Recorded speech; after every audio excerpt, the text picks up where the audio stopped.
Hey everybody, hope you're doing well today. In this video, we are going to look at 5 tips to help you be successful in your studies of market failure.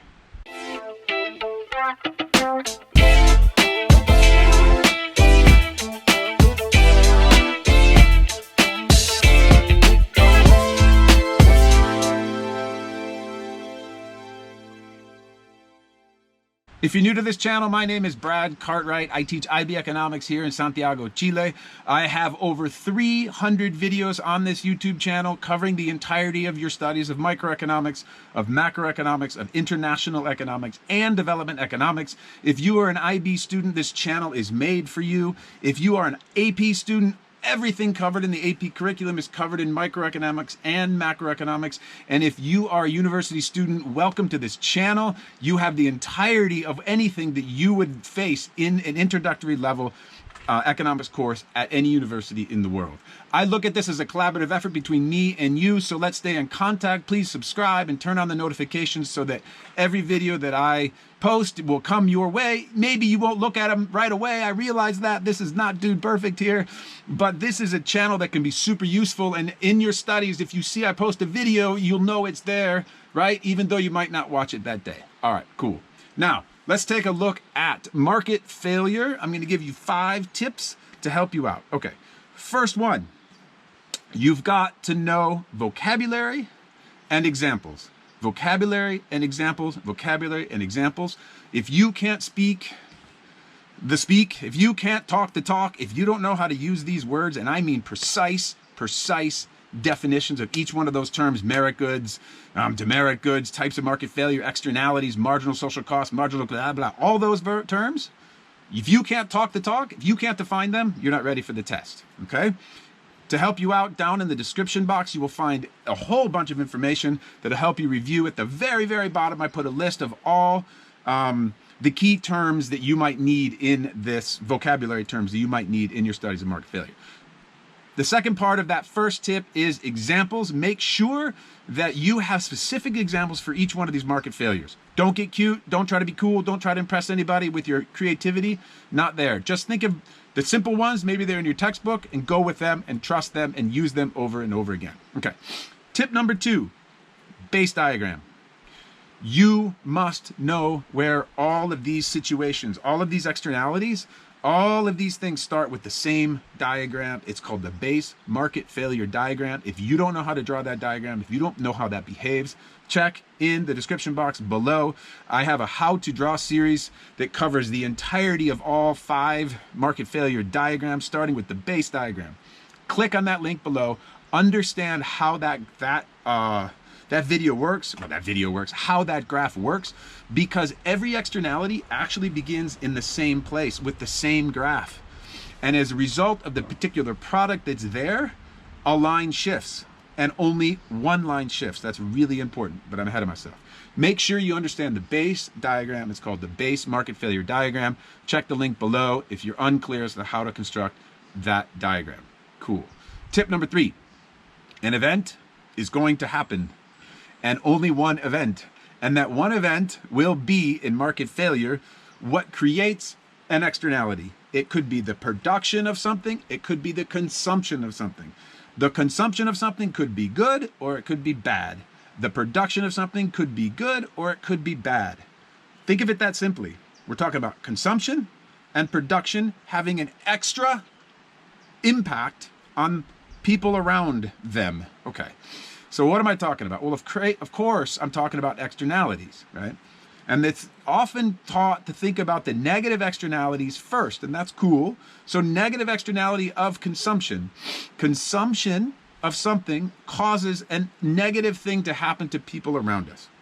You've light up a cigarette, boom. The secondhand smoke causes negative effects on people around you by damaging their lungs. Negative externality of consumption. You need an example? Go cigarette. 2, negative externality of production. Just think pollution, right? Think climate change.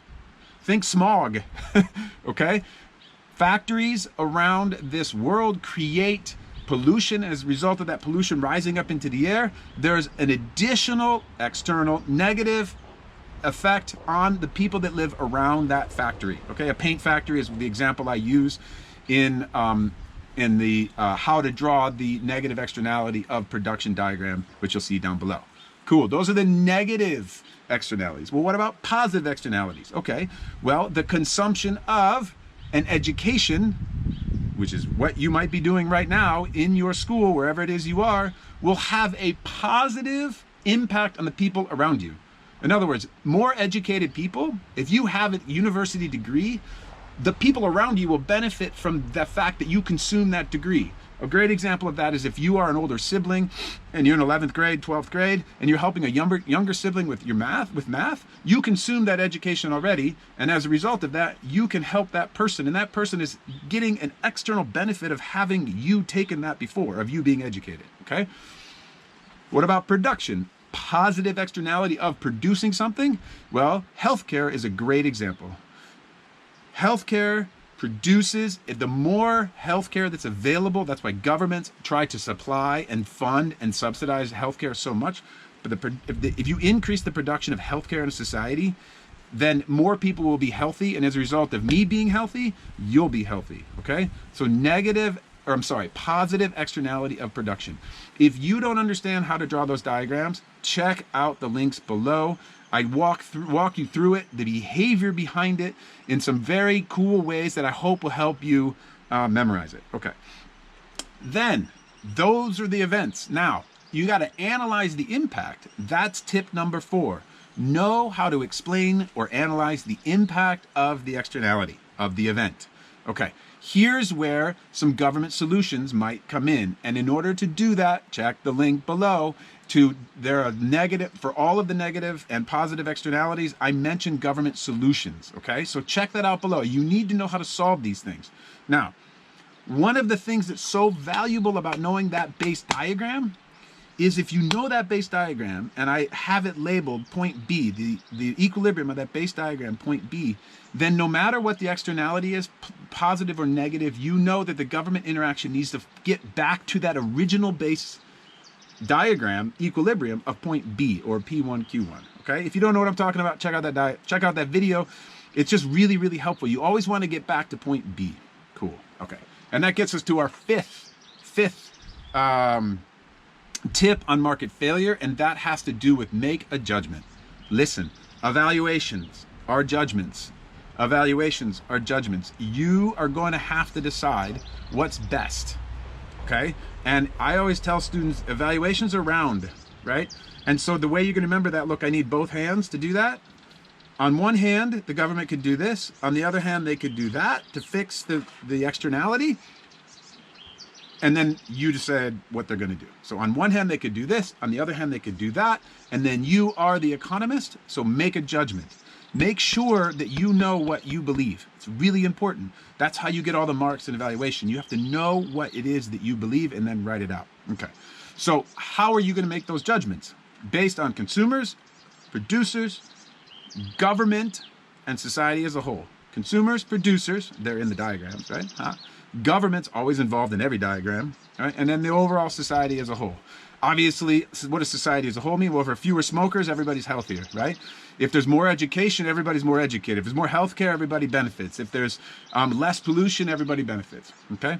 So knowing that evaluative piece is really important because you got to do something with this stuff, right? You have to evaluate, and evaluate's kind of hard to know what that means, but just think of it as meaning like judging something. Go for it, own it, do it, but do it based on saying they could do this, but I think they should do that.